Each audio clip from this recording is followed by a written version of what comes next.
Music Addict. Bonjour à tous, bonjour et bienvenue dans le Sun Music Addict, votre rendez-vous live avec les groupes de la région. Très heureux de vous retrouver après la trêve estivale. Merci aux fidèles d'être au rendez-vous, merci à ceux qui nous rejoignent. Restez avec nous, on est ensemble comme presque tous les vendredis, jusqu'aux environs de 18h45. Un démarrage dans le bruit et la fureur dans les tout nouveaux studios de Sun rue Jeanne d'Arc aujourd'hui, avec un groupe qui mélange des influences diverses telles que Queens of the Stone Age, Rage Against the Machine, Muse, Chaka Ponk, Prodigy ou encore Massive Attack. Rien que ça, le tout distillé dans un univers orwellien. On en discute avec le groupe Graceful tout de suite. Je suis avec François, Claude, Eddy et Pierre. Bonjour à vous. Et bonjour, salut tout le monde. On est content d'être là. Quel bonjour qui donne le sourire. Vous avez l'air content. Bien sûr qu'on est content. Ultra content. Alors, avant d'entrer dans le dur et de parler de votre album en détail, peut-être peut-on revenir un instant sur la release party, la soirée de sortie d'album justement que vous avez organisée il y a tout juste une semaine au Ferrailleur. Comment ça s'est passé? Racontez-nous. Ça s'est hyper bien passé parce que faut dire aussi qu'on a des gens maintenant qui bossent avec nous, dont Monsieur Léo Decamp qui est ici parmi nous et qui a fait une communication de ouf en fait, qui a vraiment fait ça bien. Et on a aussi Léo Mallet qui est un peu notre manager, il faut dire ce qu'il est, et qui pareil a bossé sur cet événement qu'il a organisé. Et le Ferrailleur était rempli. Donc on était super contents, les gens ont été super réceptifs, donc c'était super bien. C'était super bien, en première partie il y avait The Mirror, c'est un super groupe d'Angers et tout ça. Donc, qu'on a reçu la saison dernière.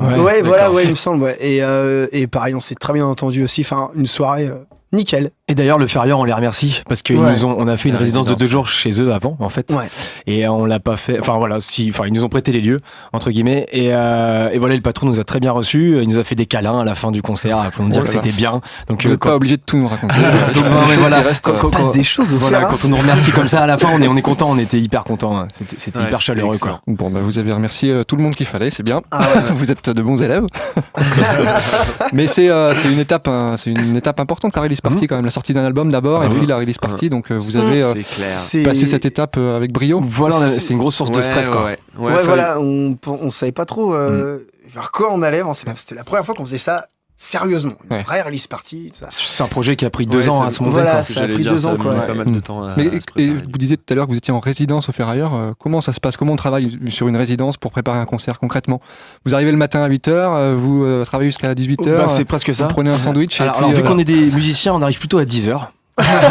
C'est pas bien ce que je fais là. Et voilà, en fait, on se réunit dans une salle, donc dans un lieu qui est vraiment fait pour le spectacle, pour monter un spectacle. Donc le Ferrailleur, c'est le cas. Donc on a les musiciens du groupe. On a l'ingé son, on a l'ingé lumière, pour nous c'était ça. Ça dépend de ce qu'on veut travailler. Ça dépend de ce qu'on veut travailler. Donc là, nous on a travaillé le son et la lumière. Donc en fait, on se met sur scène, on s'installe sur scène, on se fait une jolie scène, on se fait un joli son sur scène, nous avec nous les musiciens. Après on répète notre set en fait. On le construit, on le modifie. Voilà, nous l'ingé son, il mixe le son, tout ça. Et voilà, on avait un ingé lumière aussi qui a fait la lumière. Donc lui, il a monté tout son petit show lumière en fait, en rapport avec notre musique, tu vois. Monsieur Gru. C'est en fait, on se réunit dans une salle et on crée un spectacle tous ensemble, quoi. C'est ça une résidence, en gros. Je sais pas tout si ça, c'est complètement ça. Il a une définition. Tout ça en 2 jours, donc vous n'avez pas chômé? Non, pas du tout, non. 2 belles journées. Ouais, il y avait déjà eu Vertou avant aussi. D'accord. Oui. On avait déjà fait une résidence à Vertou. On les remercie encore une fois. Voilà. Bon, très bien. Et au bout de ces 2 jours, vous n'étiez pas fatigué pour attaquer le concert Si, on était bien éclaté, mais ça fait partie du truc, de toute façon. Alors, Graceful, faisons un petit peu plus connaissance avec vous. Le groupe a débuté en 2014 à peu près, c'est ça? Oula, c'est un peu compliqué. À l'initiative de qui? Non, sous cette forme en 2014. Sous cette forme, ça démarrait. Parlez pas tous en même temps. Vas-y. C'est peut-être pas moi d'en parler. Ah bah vas-y, je prends la parole encore. Alors, le groupe, il a démarré il y a à peu près 6-7 ans. Il y a vachement longtemps. On avait la vingtaine, au début de la vingtaine en fait. Donc dès le début, on voulait faire un vrai projet. On voulait déjà vivre de la musique, on était déjà très passionnés par tout ça. Mais on a démarré totalement de zéro. En fait, on savait strictement rien du métier. On savait même pas répéter en groupe à l'époque. On savait rien, quoi. Et on a tout appris ensemble. Donc on a tout appris ensemble. Ça a pris beaucoup de temps. Il y a des musiciens qui sont partis, d'autres qui sont arrivés. Et puis à un moment donné, on a trouvé la bonne formule, c'est-à-dire nous 4, là, François, Eddy, moi, Claude et puis Pierre. Et après, voilà, on a rencontré du monde aussi, des gens comme Nicolas Berrivin qui nous ont conseillé et qui nous ont. Et c'est tout ce cheminement qui a fait qu'on en est arrivé à ce style-là de mélange de rock et d'électro, où là, on avait vraiment trouvé notre truc, quoi, notre style, ce qui nous convient. Parce qu'à la base, ce qu'on faisait, il y avait un mélange de tout, de punk, de 70s. C'était vraiment. On faisait un peu le rock des parents, quoi, des années 60 jusqu'aux années 80, quoi. Et voilà. Et après, on a commencé à chercher vraiment ce que nous, on voulait faire. Vraiment notre truc à nous, notre univers. Donc c'est la vie du groupe qui a connu un certain nombre de virages. Plein. Ouais, c'est ça. Entre En les termes d'esthétique. Ouais, exactement. Et puis tous les musiciens qui sont partis, venus. Puis cette forme-là actuelle, elle date de 2014 du coup. 2013 même. 2013. Fin 2013, ouais. Ok. 31 octobre 2013. Ah ouais, bon. Et là, Halloween. Et là, la sortie de l'album, on en parlera de l'album tout à l'heure dans le détail, mais ça marque quand même une certaine maturité. Là, vous avez abouti, l'identité du groupe en tout cas est aboutie. Je crois qu'on cherchait à faire ce genre de musique depuis le début. Il nous a fallu des années en fait pour arriver déjà à jouer ensemble, à se comprendre, à réussir à marier nos influences sans se marcher les uns sur les autres, en s'écoutant, en essayant de comprendre ce que les autres membres du groupe veulent faire aussi. Et je crois que, moi je pense, je sais pas vous les gars, mais je pense que depuis le tout début du groupe, on voulait en arriver à ce genre de musique en fait. Ça nous a pris du temps et on a réussi en fait. Est-ce que... Vas-y, je te laisse Ok, d'accord. Et au-delà de la musique aussi, un truc qui est important, c'est qu'on s'est structuré aussi. C'est-à-dire, on a aussi, maintenant on a une stratégie de com, on a quelqu'un qui nous manage, un manager et tout. Donc on fait pas, voilà, on a compris avec le temps qu'il fallait pas être que centré sur la musique, mais qu'il y avait tout un autre truc autour à gérer en fait. Et du coup, on s'est entouré de copains, de gens motivés, qui sont venus faire de la com, créer des logos, faire de la vidéo, créer les pochettes d'albums, tout ça, plein de choses quoi. Ça se fait pas tout seul un groupe finalement. Vous avez été, pas qu'entre musiciens. Vous avez été accompagné effectivement par donc il y a Léo qui est ici, l'autre Léo qui est votre manager. C'est ça. Vous avez suivi des accompagnements aussi avec le Trampo, je crois. Ouais. Avec vous l'avez dit tout à l'heure, Nicolas Berrivin donc de Smooth, de Grand Yellow. Tout ça, c'est des rencontres qui font, qui vous apportent de la maturité, etc. Ça se fait pas tout seul un groupe. Non, pas du tout seul. C'est clair. Et en fait, les 3-4 premières années, c'était presque les 3-4 premières années, on a fait tout seul quoi. On était tout seul et du coup, on était un peu à l'ouest. On avait de l'envie, mais alors on savait pas comment la gérer quoi. On va dire ça comme ça. Ouais, c'est carrément bien dit. Ouais. Tout à l'heure, François, tu parlais de Claude, pardon. C'est Claude. Tu parlais de métier, tu disais on ne connaissait rien au métier.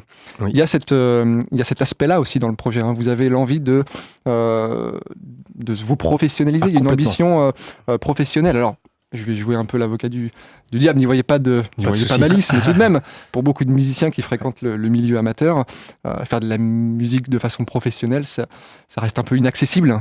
Alors vous y croyez vraiment? On a décidé que non, en fait, nous. On a décidé de ne coûte que coûte de ne pas croire les gens qui nous disent ça. Et voilà, on ne les croira pas, en fait. On décide de ne pas les croire. Donc non, pour nous, c'est accessible et on continuera. Et je pense que vous êtes d'accord, les gars. En fait. De toute façon, on sait faire que on ça. va travailler encore et encore Ouais, et c'est encore. ça. C'est en gros, on sait qu'on va dire que on sait que c'est compliqué, mais on en a rien à foutre.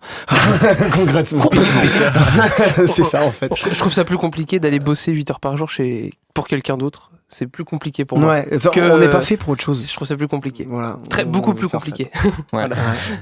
Vous craignez pas d'être rattrapé tôt ou tard par le principe de réalité quand même à un moment donné? Ouais, on vous dit pas ça? Même pas peur. Même Tout le temps, pas on nous le dit pas tout le peur. temps. Hein. On sait. Et si on est rattrapé, au moins on aura essayé. Ouais, voilà. On n'aura pas de regrets, tu vois. Voilà, c'est ça, on nous le dit tout le temps. Et puis nous-mêmes, on se le dit, on va peut-être pas y arriver. Moi, je me le dis tout le temps. Maintenant, et ça me fait pas peur du tout.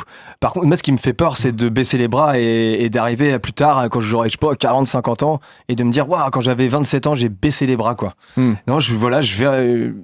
Non, voilà, on essaye. C'est bien. On Il y a essaye. quelque chose de la leçon de vie, je Ouais. pense, à tirer de tout ça. Bah ouais, carrément. Et donc, vous vous donnez les moyens concrètement d'y arriver. Et puis y arriver, si tu veux, personnellement, pour moi, y arriver, c'est pas forcément avoir un salaire au bout.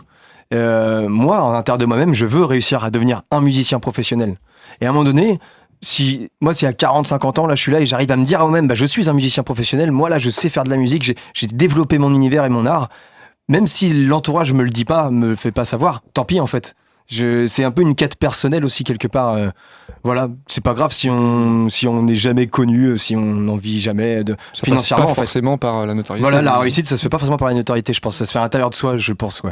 Je suis un peu en mode un peu moine, je sais pas, bouddhiste. La je sais réussite, pas, c'est pas forcément de jouer dans un stade avec des milliers de personnes. c'est clair. Nous, ce qu'on cherche, c'est arriver à vivre de notre musique, même C'est si ce que on j'allais joue dans dire, des ouais. clubs de 50 personnes et on sera les gens les plus heureux de la Terre. Voilà. Très bien. C'est Tu ça. voulais ajouter quelque Oui, chose je voulais dire, quand tu parlais de la réalité de la vie, cela dit, il nous faut quand même un tout petit peu d'argent. Parce que Voilà. on fait des petits Appel à malins, mais contribution. on bosse à côté, je te rassure. ça, ça travaille à côté. Ouais. Oui et non. Bon, on va parler dans un instant de votre album No One Hears Us, sorti la semaine dernière. Tout de suite, on va d'abord vous écouter en live, nous interpréter des morceaux de cet album. Vous allez commencer par le premier morceau de l'album qui s'appelle Help. Help. Vous nous en dites juste quelques mots pour le présenter un petit peu? Je laisse ça à toi, Claude, parce Ah ouais que c'est lui qui avait un peu instigé ok. ce délire, en fait. Ok. Le délire, quoi. Alors, Help, en fait, à la base, c'est un des premiers morceaux qui nous a amené à commencer à... Parce qu'on a créé une histoire avec cet album. C'est Oui, une on va en histoire, parler dit tout à l'heure, on va en parler tout à l'heure. Et en fait, voilà, et c'est cette chanson un peu qui a impulsé ça. En fait, moi, je me suis mis aux machines, à l'électro, après le suivi avec Nicolas Berrivin, j'ai vraiment eu envie de me mettre avec Pierre, on s'y est mis. Et j'ai commencé à créer ce morceau-là en fait sur ordinateur, totalement électro, Help. Et je m'imaginais un gars en fait dans un vaisseau perdu dans l'espace, qui s'était perdu et qui voulait retrouver la Terre et qui n'y arrivait pas en fait. Et donc j'imaginais une espèce de mec devenu fou aux commandes de son vaisseau. Et du coup, c'est ça, Help en fait. Et après, on est venu à créer une histoire. François, il m'a dit, mais attends, on peut faire ci, faire ça, on en parlera après. Et voilà, Help, c'est ça. Et Help, ça veut dire au secours en fait. Donc c'est un mec perdu. Non, c'est vrai. C'est voilà. Et il y a tout un côté métaphorique là-dedans. Mais après, je laisserai François aussi plus s'exprimer là-dessus, parce que On c'est lui qui a écrit développera, après les textes et On tout. développera le Voilà. concept de l'album tout Voilà. à l'heure. Je vous laisse rejoindre vos instruments.